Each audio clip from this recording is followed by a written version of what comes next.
जय हिंद दोस्तों। मैं विनय मौर्य आप लोगों का इस यूट्यूब चैनल में स्वागत करता हूं। तो आइए ज़्यादा ना समय को विलंब करते हुए सीधे प्रश्न पे चलते हैं। तो ये रहा है आज का पहला सवाल। देखिए क्वेश्चन नंबर 1 है कि हाल ही में किसको नेल्सन मंडेला विश्व मानवतावादी पुरस्कार 2021 से सम्मानित किया गया है। तो देखिए इसका सही जवाब होगा option number A, Rumanna Sinha Sehgal ji को ये नेल्सन मंडेला विश्व मानवतावादी पुरस्कार से सम्मानित किया गया है। देखिए ये रुमन्ना सिन्हा सहगल जी कहाँ की हैं, तो ये हैं हैदराबाद की हैं। कहाँ की हैं ये? हैदराबाद की ये हैं। ठीक है। देखिए ये नेल्सन मंडेला विश्व मानवतावादी पुरस्कार किसके द्वारा दिया जाता है, तो देखिए यह पुरस्कार जो है दिया जाता है किनके द्वारा, तो डिप्लोमेटिक मिशन ग्लोबल पीस के द्वारा दिया जाता है। डिप्लोमेटिक मिशन ग्लोबल पीस के द्वारा यह पुरस्कार दिया जाता है। देखिए इनको ये पुरस्कार क्यों दिया गया था, तो इन्होंने विभिन्न नॉन बायोडिग्रेडेबल प्रोडक्ट्स को रिड्यूस करके क्या की थी इन्होंने कि नॉन बायोडिग्रेडेबल प्रोडक्ट्स को रिड्यूस करके ग्रीन प्रोडक्ट के रूप में विकास किया था। और देखिए इसी के योगदान के लिए इनको ये सम्मान दिया गया था। इसी के लिए योगदान के लिए इनको ये सम्मान दिया गया था। देखिए अभी हाल ही में कुछ दिन पहले ही इनको international influencer of the year 2021 का अवार्ड दिया गया है। इनको कौन सा अवार्ड दिया गया है, फिर से देखिएगा ध्यान से कि इनको इंटरनेशनल इन्फ्लुएंसर द ईयर 2021 का अवार्ड दिया गया है। देखिए ऑप्शन नंबर बी में दिया है पायल जहांगीर। ये पायल जहांगीर को अभी हाल ही में क्या दिया गया है, चेंज मेकर अवार्ड से इनको सम्मानित किया गया। ये पायल जहांगीर कहाँ की है, तो ये अलवर की है, शेरनी क्या के है, अलवर जो है राजस्थान में। ठीक है। देखिए ऑप्शन नंबर सी में है सुष्मिता लंका। अभी सुष्मिता लंका जी को एशिया पर्यावरण परिवर्तन पुरस्कार से इनको सम्मानित किया गया है। ठीक है, एशिया पर्यावरण परिवर्तन पुरस्कार से सम्मानित किया गया है। और किसके संरक्षण के लिए, तो पैंगोलिन के संरक्षण के लिए इनको दिया गया है यह पुरस्कार। ठीक है। देखिए अंजलि भारद्वाज जी को यूएसए के द्वारा क्या दिया गया है, एंटी करप्शन अवार्ड से सम्मानित किया गया है। एंटी करप्शन अवार्ड से इनको सम्मानित किया गया है। तो चलिए दोस्तों चलते हैं क्वेश्चन नंबर अगले पर। देखिए क्वेश्चन नंबर 2 है कि भारत का पहला स्वास्थ्य बैंक कहाँ खोला गया है। क्या बोल रहा है कि भारत का पहला स्वास्थ्य बैंक कहाँ खोला गया है, तो देखिए ये कार्य किया गया है राजस्थान में। ठीक है। स्वास्थ्य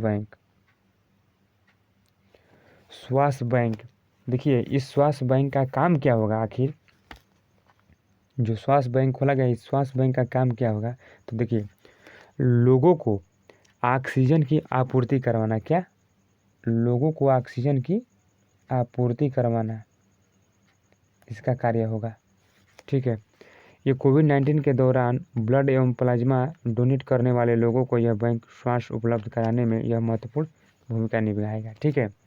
देखिए अभी हाल ही में रेलवे के द्वारा क्या किया गया है, रेलवे के द्वारा एक ट्रेन चलाई गई थी। कौन सा, तो देखिए ऑपरेशन ऑक्सीजन का संबंध किससे है, तो रेलवे से है। और ये रेलवे ने चलाया था ऑपरेशन ऑक्सीजन। ठीक है। कहाँ से कहाँ तक, तो विशाखापट्टनम से महाराष्ट्र के बीच रेलवे ने ये चलाया था। ठीक है। देखिए विश्व की पहली hospital train lifeline express Badarpur में मध्य प्रदेश में चलाई गई थी।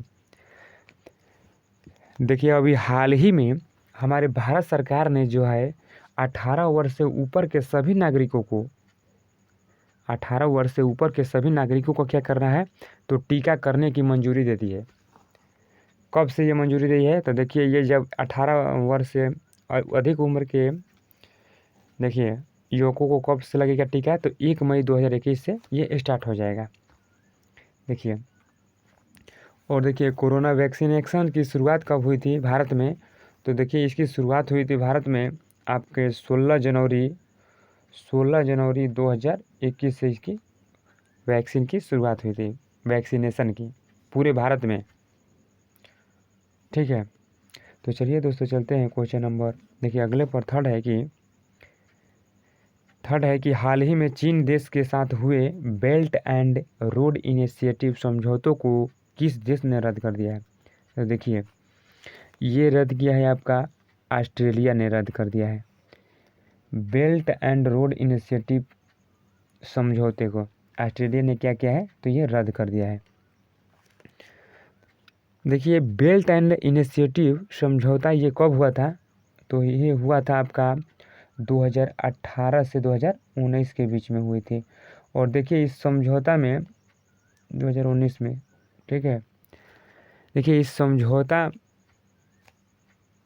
क्या हुआ था इसमें, तो इसके तहत चाइना को, देखिए बेल्ट एंड रोड इनिशिएटिव के तहत चाइना की कंपनी को ऑस्ट्रेलिया की विक्टोरिया प्रांत में 2 बिल्डिंग इंफ्रास्ट्रक्चर को तैयार करना था। लेकिन अभी हाल ही में क्या किया है ऑस्ट्रेलिया ने, ये बेल्ट एंड रोड इनिशिएटिव समझौता को रद्द कर दिया है। देखिए ऑस्ट्रेलिया है तो ऑस्ट्रेलिया के हम लोग बारे में जान लेते हैं। ऑस्ट्रेलिया की राजधानी है कैनबरा। क्या है, ऑस्ट्रेलिया की राजधानी है कैनबरा और इसकी करेंसी है डॉलर। क्या है, करेंसी डॉलर है। और संसद का नाम है यहाँ का पार्लियामेंट। संसद का नाम है क्या, पार्लियामेंट संसद का नाम है। और यहाँ के पीएम है, ऑस्ट्रेलिया के पीएम है स्कॉट मॉरिसन। कौन है, स्कॉट मॉरिसन यहाँ के पीएम है। देखिए विश्व की सबसे बड़ी प्रवाल भित्तियों वाला देश कौन है, तो ऑस्ट्रेलिया है। और ऑस्ट्रेलिया के ग्रेट बैरियर रीफ में विश्व की सबसे बड़ी प्रवाल भित्ति मिलता है। देखिए ऑस्ट्रेलिया की खोज किसने किया था, तो तस्मान ने ऑस्ट्रेलिया की खोज की थी। किसने की थी, तो तस्मान ने ऑस्ट्रेलिया की खोज की थी। ठीक है, देखिए ऑस्ट्रेलिया को कंगारुओं का देश या प्यासी भूमि का देश कहा जाता है। यह ऑस्ट्रेलिया की सबसे ऊंची चोटी कौन है, तो देखिए माउंट कोसियस्को ऑस्ट्रेलिया की सबसे ऊंची चोटी है। देखिए ऑस्ट्रेलिया की समाचार एजेंसी का क्या नाम है, तो समाचार एजेंसी का नाम है आप। ठीक है, तो चलिए दोस्तों चलते हैं क्वेश्चन नंबर अगले पर। देखिए क्वेश्चन नंबर 4 है कि 23 अप्रैल 2021 को फैक्ट आतंकवादी संगठन ने किस देश के राष्ट्रपति की हत्या कर दी। तो देखिए ये कर दी संगठन चाड के राष्ट्रपति की हत्या कर दी है, फैक्ट आतंकवादी संगठन। आखिर ये देखिए फैक्ट आतंकवादी संगठन ये किस देश के हैं आतंकवादी संगठन, तो देखिए ये चाड देश के ही हैं, ये चाड देश के ही है आतंकवादी संगठन। लेकिन ये जो फैक्ट आतंकवादी संगठन है ये अभी निवास कहाँ करता है, तो देखिए ये रहता है लीबिया में। कहाँ पे रहता है, लीबिया में रहता है। ये लीबिया ने इनको शरण दी है रहने के लिए। सोचिए साफ तौर पर लीबिया ने इनको क्या किया है, शरण दिया है फैक्ट आतंकवादी संगठन को। जो चाड का है वो लीबिया में ये लोग रहते हैं। ठीक है, और ये लोगों ने क्या किया कि चाड के राष्ट्रपति की हत्या कर दी। और देखिए चाड के राष्ट्रपति कौन थे जिनकी हत्या की है, तो राष्ट्रपति थे ये, इनका नाम था इदरिस देवी। क्या नाम था इनका, इदरिस देवी इटिनो इनका नाम था। इटिनो इनका नाम था, इदरिस देवी इटिनो। और इनकी उम्र थी 68 वर्ष। क्या थी, इनकी उम्र थी 68 वर्ष थी। ठीक है, और देखिए ये फैक्ट आया है या फेसिटी, तो इसकी स्थापना हुई थी 2016 ईस्वी में। 16 ईस्वी में हुई थी। इसके संस्थापक कौन थे, तो जेरोम टुबियाना जी इसके संस्थापक थे। ठीक है, चाड आया तो चाड देश के बारे में थोड़ा जान लेते हैं कुछ फैक्ट। देखिए चाड की राजधानी है एन दजामेना और करेंसी क्या है, तो फ्रैंक है। करेंसी क्या है, तो फ्रैंक है। ठीक है, और देखिए लीबिया की राजधानी क्या है, तो त्रिपोली है और करेंसी क्या है, तो दिनार है।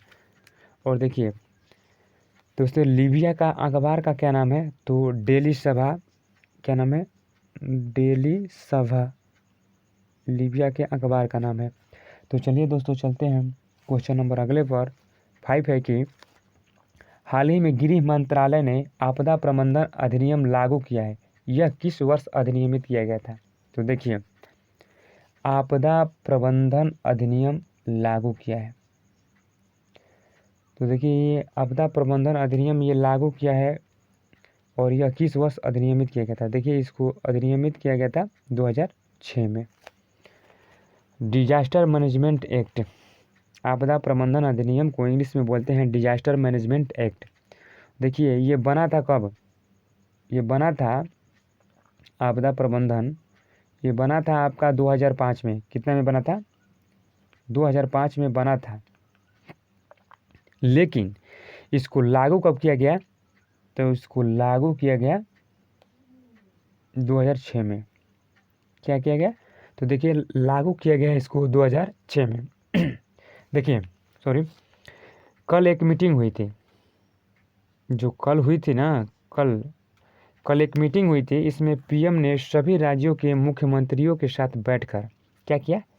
मीटिंग किया और उन्होंने पूछा कि बताओ भाई आप लोगों को क्या चाहिए। देखिए तो इस मीटिंग में दिल्ली के सीएम ने अपनी तरह से ये रिक्वेस्ट की कि साहब हमें ऑक्सीजन चाहिए और ऑक्सीजन की हमें डिमांड है,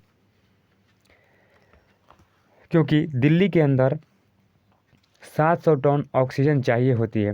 इसमें 100 टन ऑक्सीजन जो है वेस्ट बंगाल और उड़ीसा सरकारिए से 100 टन आता है। ठीक है, उड़ीसा से 100 टन आता है,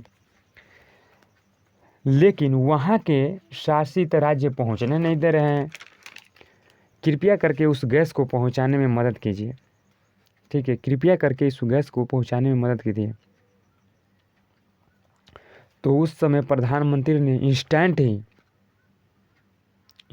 ही क्या किया? ये निर्णय लिया, इंस्टेंट ही ये निर्णय लिया और उसी समय डिजास्टर मैनेजमेंट एक्ट को लागू किया। देखिए इसके लागू हो जाने पर देखिए, और कहा गया है कि अगर कहीं से भी ऑक्सीजन गुजरेगी तो कोई भी राज्य उसे ऑक्सीजन को रोक नहीं पाएगी। इसमें कहा गया है कि अगर कहीं से भी ऑक्सीजन की जो टैंकर होगा वो गुजरेगा तो कोई भी राज्य उसे रोक नहीं पाएगा। जहाँ पे ऑक्सीजन को पहुँचना है वहीं पे पहुँचेगा। ठीक है, तो चलिए दोस्तों चलते हैं क्वेश्चन नंबर अगले पर। देखिए क्वेश्चन नंबर 6 है कि मंगल ग्रह पर ऑक्सीजन बनाने वाला विश्व का पहला देश कौन बना है? तो देखिए ये बना है आपका अमेरिका। मंगल ग्रह पर ये क्या बना दिया है? ऑक्सीजन बना दिया है। मंगल ग्रह पर ये ऑक्सीजन बनाया है अमेरिका। देखिए अमेरिका की स्पेस एजेंसी है कौन? तो नासा। तो अमेरिका की स्पेस एजेंसी है नासा, और नासा के द्वारा ही मंगल ग्रह पर क्या भेजा गया था? मंगल ग्रह पर यह भेजा गया था, एक रोवर भेजा गया था। कौन सा रोवर? परसिवरेंस रोवर भेजा गया था। और परसिवरेंस रोवर के साथ ही एक इंजेन्युटी हेलीकॉप्टर भेजा गया था, जो मंगल ग्रह पर इंजेन्युटी हेलीकॉप्टर को कुछ समय के लिए उड़ा भी दिया गया था। कुछ समय के लिए मंगल ग्रह पर इंजेन्युटी हेलीकॉप्टर को उड़ाया भी गया था। देखिए मुख्य जानने वाली बात क्या है कि देखिए ऑक्सीजन, मंगल ग्रह पर ऑक्सीजन ये बना दिया है। आखिर देखिए मंगल ग्रह पे ना कार्बन डाइऑक्साइड की मात्रा होती है जो ना मंगल ग्रह पे, वो होती है 96%, यानी 96% मंगल ग्रह पर क्या होता है? तो कार्बन डाइऑक्साइड मिलता है। और देखिए ये क्या काम किया है, जो एक था मशीन, देखिए मोक्जी मशीन, ये MOXIE, ये मोक्जी मशीन ने मंगल ग्रह पर उपस्थित कार्बन डाइऑक्साइड को क्या किया? ये कार्बन डाइऑक्साइड को बदल दिया है किस में? ऑक्सीजन में बदल दिया। ये मोक्जी मशीन जो है कार्बन डाइऑक्साइड को ऑक्सीजन में ये बदल दिया है। ये चमत्कार ही है। देखिए कार्बन डाइऑक्साइड से ये ऑक्सीजन बना दिया है वहाँ पे। और देखिए यह मशीन जो था वहाँ पे ये घंटे तक कार्य किया, और ये घंटे कार्य करने के बाद 5 ग्राम, कितना? 5 ग्राम ऑक्सीजन का निर्माण किया। देखिए ये तथ्य बहुत कहने का मतलब महत्वपूर्ण है। 5 ग्राम ऑक्सीजन का निर्माण किया है। और 5 ग्राम ऑक्सीजन जो है एक स्वस्थ व्यक्ति को कितने मिनट तक जीवित रख सकता है? तो दोस्तों 10 मिनट तक 5 ग्राम ऑक्सीजन जीवित रख सकता है। तो देखिए ये अपने आप में ये चमत्कार है। तो चलिए दोस्तों चलते हैं क्वेश्चन नंबर अगले पर। देखिए क्वेश्चन नंबर अगला है कि किस राज्य के मुख्यमंत्री ने 1 लाख रुपए तक के ऋण के लिए शून्य ब्याज फसल ऋण योजना की शुरुआत की है? तो देखिए ये काम किए हैं आंध्र प्रदेश के मुख्यमंत्री। क्या किए हैं? आंध्र प्रदेश के मुख्यमंत्री वाईएस जगन मोहन रेड्डी जी। कुछ ना कुछ दिन ये आए नए नए कारनामे करते रहते हैं ये जगन मोहन रेड्डी जी। देखिए जगन मोहन रेड्डी जी ने कहा है कि अगर आपको अपने खेत पर लोन लेना है, आंध्र प्रदेश सरकार ने कहा है कि अगर आपको खेत पर लोन लेना है तो 1 लाख रुपए तक पर कोई ब्याज नहीं लगेगा, कोई ब्याज नहीं लगेगा। ठीक है, आप लोन लीजिए और उसको बिना ब्याज के चुकाइए। ठीक है, देखिए इस स्कीम में इन्होंने कितना रुपया रिलीज किए हैं? तो देखिए इस ऋण में इन्होंने ऋण में 128 करोड़ रुपये रिलीज किए हैं ये। ठीक है, इसमें रिलीज किए हैं। देखिए अभी हाल ही में जगन्या विद्या दिवेना योजना की शुरुआत कहाँ से हुई थी? तो आंध्र प्रदेश से हुई थी। और भारत का पहला राज्य जिसने जेंडर बजट पेश किया कौन था? ये वो भी आंध्र प्रदेश से था। देखिए कुछ दिन पहले ही जगन मोहन रेड्डी जी को स्कॉच ग्रुप के द्वारा ही इन्हें chief minister of the year पुरस्कार से सम्मानित किया गया है। तो चलिए दोस्तों चलते हैं क्वेश्चन नंबर देखिए अगले पर। क्वेश्चन नंबर अगला है कि हाल ही में शीर्ष यूरोपीय अधिकार पुरस्कार से किसे सम्मानित किया गया है? तो देखिए ये लॉजन ऑल हथलोल जी को सम्मानित किया गया है। देखिए ये यूरोप की संसदीय सभा के द्वारा मानवाधिकारों के रक्षा के लिए ये पुरस्कार दिया जाता है। किसके लिए पुरस्कार दिया जाता है? तो मानवाधिकारों के रक्षा के लिए पुरस्कार दिया जाता है। देखिए ये लॉजन ऑल हथलोल जी कहाँ की है? तो ये सऊदी अरब की हैं। सऊदी अरब की क्या है? ये कार्यकर्ता हैं। इन्होंने महिलाओं के अधिकार के लड़ाई की मान्यता में अहम भूमिका निभाई थी और इसके लिए इनको पुरस्कार दिया गया था। देखिए ऑप्शन नंबर ए में है मोहन कृष्ण बोहरा जी को अभी हाल ही में 30वां बिहारी पुरस्कार से इनको सम्मानित किया गया है। ठीक है, तस्लीमा संघर्ष और साहित्य के लिए। देखिए प्रोफेसर शरद पकारे जी को, ये हिंदी लेखक हैं और पाटलिपुत्र के सामग्री के लिए इनको 31वां व्यास सम्मान दिया गया है। व्यास सम्मान से इनको सम्मानित किया गया है। ठीक है, देखिए डॉक्टर सरल कुमार लिम्बाले जी को 30वां सरस्वती सम्मान दिया गया है।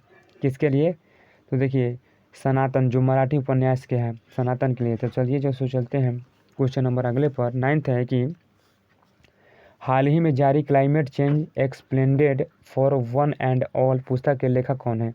तो देखिए इस पुस्तक के लेखक हैं आकाश रानीसन। ऑप्शन नंबर ए, आकाश रानीसन इस पुस्तक के क्या हैं? लेखक हैं। ठीक है, ये देखिए आकाश रानीसन कौन है? तो ये हैं जलवायु कार्यकर्ता हैं, कार्यकर्ता लेखक हैं। इन्होंने यह पृथ्वी दिवस पर ये बुक लॉन्च किया था। और पृथ्वी दिवस कब मनाया जाता है? तो 22 अप्रैल को पृथ्वी दिवस मनाया जाता है दोस्तों। देखिए ऑप्शन नंबर बी में दिया है इंदिरा नूई। तो इंदिरा नूई की एक पुस्तक है my life and my work family and our future. Indira Nooyi ji की पुस्तक का नाम क्या है? तो my life and full work family and our future. देखिए ऑप्शन नंबर सी में मार्के लुकास। देखिए मार्के लुकास जी की एक पुस्तक का नाम है द डिस्कम्फर्ट ऑफ इवनिंग। क्या नाम है? The discomfort of evening. और देखिए डगलस स्टुअर्ट जी का एक पुस्तक है सगी वैन। क्या नाम है इनकी पुस्तक का नाम? सगी वैन। चलिए दोस्तों से चलते हैं क्वेश्चन नंबर अगले पर। क्वेश्चन नंबर देखिए अगला है कि हाल ही में किस राज्य सरकार ने 3 कोविड देखभाल केंद्र स्थापित किए हैं? तो ये काम किया है असम राज्य सरकार ने, 3 कोविड देखभाल केंद्र। इस वाक्य से ही पता चल जा रहा है कि देखभाल करने के लिए ये 3 कोविड केंद्र स्थापित किए गए हैं। ठीक है, देखिए ये जो कोविड केंद्र स्थापित किया है कहाँ पे, असम में। तो देखिए असम में स्थापित किया है, तो असम के बारे में, तो असम की राजधानी क्या है, दिसपुर। असम की राजधानी है दिसपुर और यहाँ के सीएम है सोनोवाल जी और गवर्नर है जगदीश मुखी जी। और असम का पुराना नाम क्या था, तो असम का पुराना नाम कामरूप था, कामरूप। और देखिए पर्यटन संजीवनी योजना, अभी हाल ही में कुछ दिन पहले ही पर्यटन संजीवनी योजना असम सरकार ने लॉन्च किया था। अरुणोदय योजना, धन्वंतरी योजना, ये सब कहाँ से शुरू की गई है, तो असम राज्य से ही शुरू की गई है। काजीरंगा नेशनल पार्क, एक सींग वाला गैंडा और नावेरी नेशनल पार्क कहाँ पे है, तो ये असम में ही स्थित है। और कामाख्या माता मंदिर में अम्बुबाची मेला लगता है, ये कहाँ स्थित है, तो असम में ही स्थित है। देखिए असम के साहित्य को कुरुंजी कहते हैं और तेजपुर की लीची को जीआई टैग मिला था, वो भी असम की है। ठीक है, तो चलिए दोस्तों चलते हैं क्वेश्चन नंबर अगले पर। देखिए क्वेश्चन नंबर अगला है कि हाल ही में किस राज्य सरकार ने मुख्यमंत्री राहत कोष में मदद के लिए सभी कर्मचारियों का 1 दिन का वेतन काटने का निर्णय लिया है। तो देखिए ये निर्णय लिया है छत्तीसगढ़ सरकार ने। क्या किया है, तो सभी कर्मचारियों के 1 दिन का वेतन काटने का निर्णय लिया है छत्तीसगढ़ सरकार ने। देखिए छत्तीसगढ़ की राजधानी है रायपुर, छत्तीसगढ़ की राजधानी है रायपुर और छत्तीसगढ़ में एक शहर है नया रायपुर। नया रायपुर का नाम बदलकर क्या कर दिया गया है, तो अटल नगर कर दिया गया है। नया रायपुर का नाम बदलकर अटल नगर कर दिया गया है। देखिए यहाँ के छत्तीसगढ़ के सीएम कौन है, तो भूपेश बघेल जी क्या है, भूपेश बघेल जी यहाँ के सीएम है। ठीक है, और देखिए गवर्नर कौन है, तो अनुसुईया उइके जी यहाँ की गवर्नर है। गोधन न्याय योजना कहाँ से चालू किया गया था, तो देखिए तो छत्तीसगढ़ से ही चालू किया गया। देखिए रक्षा सर्व ऐप विकसित किया गया था। देखिए कोविड-19 के मरीजों पर निगरानी रखने के लिए रक्षा सर्व ऐप को लॉन्च किया गया था छत्तीसगढ़ सरकार के द्वारा। देखिए छत्तीसगढ़ के पहले सीएम कौन थे, तो फर्स्ट सीएम छत्तीसगढ़ सरकार के, तो अजीत जोगी कौन थे, अजीत जोगी जी छत्तीसगढ़ के पहले सीएम थे। देखिए बस्तर का टाइगर किनको कहा जाता है, तो महेंद्र कर्मा जी को बस्तर का टाइगर कहा जाता है। देखिए ये बस्तर कहाँ पे स्थित है भाइयों, तो छत्तीसगढ़ में बस्तर स्थित है। और देखिए छत्तीसगढ़ राज्य का गठन कब हुआ था, तो 1 नवंबर 2000 ईस्वी को इसका गठन हुआ था। ये छत्तीसगढ़ जो है भारत का 26वां राज्य है। छत्तीसगढ़ क्या है, तो भारत का 26वां राज्य है। वीडियो यदि पसंद आया है तो लाइक कीजिए, शेयर कीजिए और चैनल को सब्सक्राइब करना बिल्कुल मत भूलिएगा। तो आज के लिए इतना ही। Thank you so much. जय हिंद, जय भारत दोस्तों।